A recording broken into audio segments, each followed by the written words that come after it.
There are certain things that, it's like the classics. You play the Beatles, I want to listen to some great music. Like, this is one of the hits. Let me play the Beatles. Perfect. Little Rolling Stones, right? Maybe if you're a younger generation, the classics would be like, yo, throw on that Foo Fighters, right? Hit me with the 50 Cent. I don't know what generation you come from, but there's got to be classics somewhere, and you've got to be listening to them. Well, this is a channel classic, baby.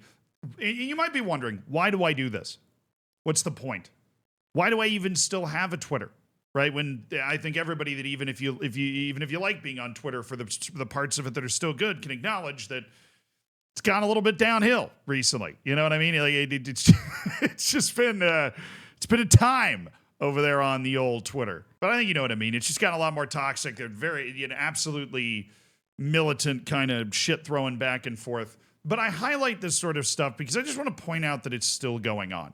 And I am aware of the fact that there are a lot of people that watch this channel, and some of them might actually have this this train of thought that I find so troubling. Because we have this discussion on stream every once in a while. Of course, my stream different from Zealand's stream, obviously. But we have this discussion on stream every once in a while as well. But it's from this tweet from Italy Focus, okay? And it's just two dudes, right? Two dudes dropping a celly, okay? And then one of the most liked replies to this tweet is, eventually, we will look like France's national team with one or two actual Italians. Disgrace. Now, a lot of people's immediate reaction to this is to get angry. Totally understandable reaction to this situation. I'm going to take a different approach, though. Right? Because I've had this conversation, like I said, this is playing the classics a couple of times. It's, oh my God, my team has black people on it. I'm scared, right? That's the situation this person's found themselves in.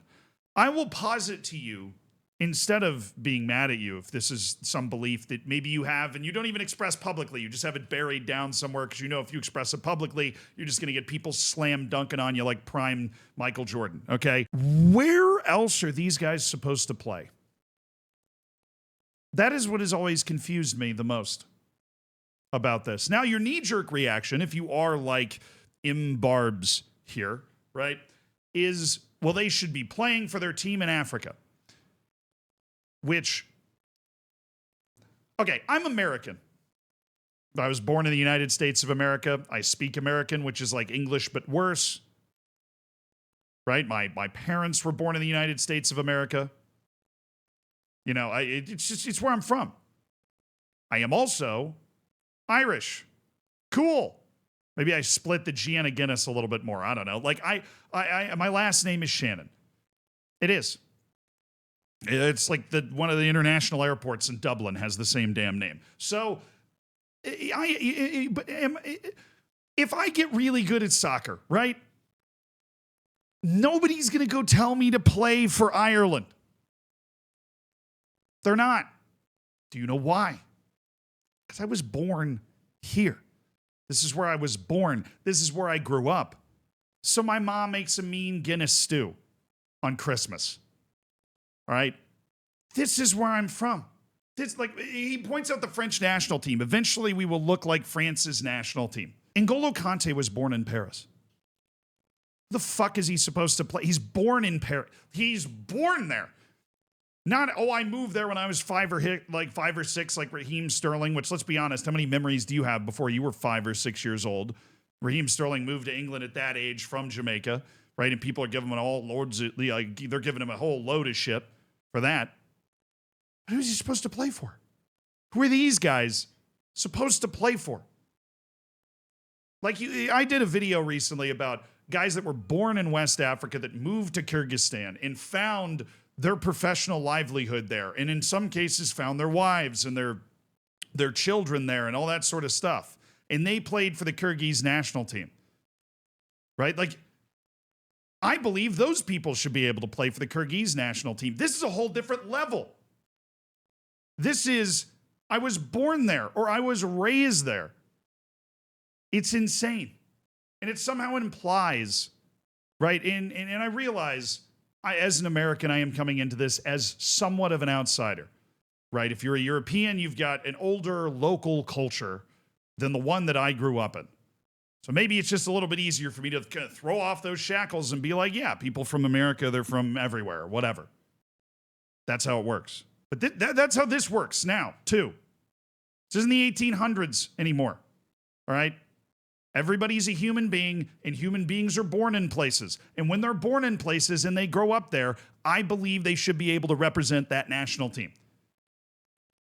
The entire basis of this conversation is racism packaged in stupidity.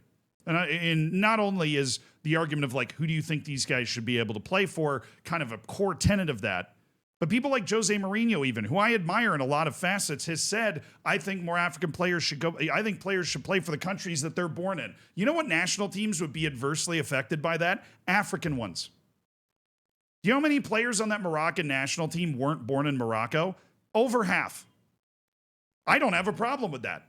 If your parents are Moroccan, your grandparents are Moroccan, and you're feeling the rhythm, you're feeling the rhyme, you want to do something great for Morocco, go fucking play for Morocco. That's awesome. I don't have a problem with it.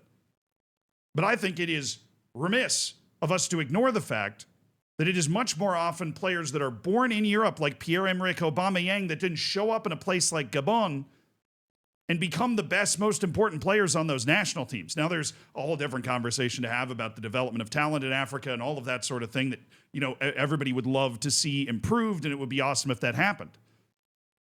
But oftentimes, like if you look at the French national team that won the World Cup, there were 3 guys that weren't born in France on that team. You're just afraid of black people. Anybody that's saying this is just afraid of black people. That's it. There's no other criteria for disqualifying them from being able to play for the national team other than, scary. When I watch movies of 1700s France, they don't look like the people I see. Times change. There's a reason there isn't a Roman Empire anymore. You know what happened to Carthage? Doesn't even exist. You know the craziest thing about Carthage? It was deleted so permanently by the Roman Empire, we don't know what Carthaginians really looked like. There were not accurate descriptions or accurate chronicles of like genealogical descendants of Carthage. We don't really know how black or not black Hannibal was, for example. Things change. The Celts, the people that are now associated with Ireland, used to live in fucking Spain. And then they just kind of integrated that. The world gets mixed up.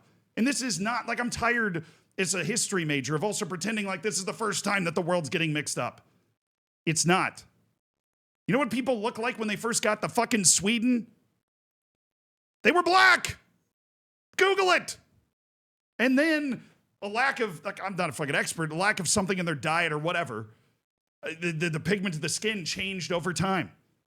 This is just how shit works.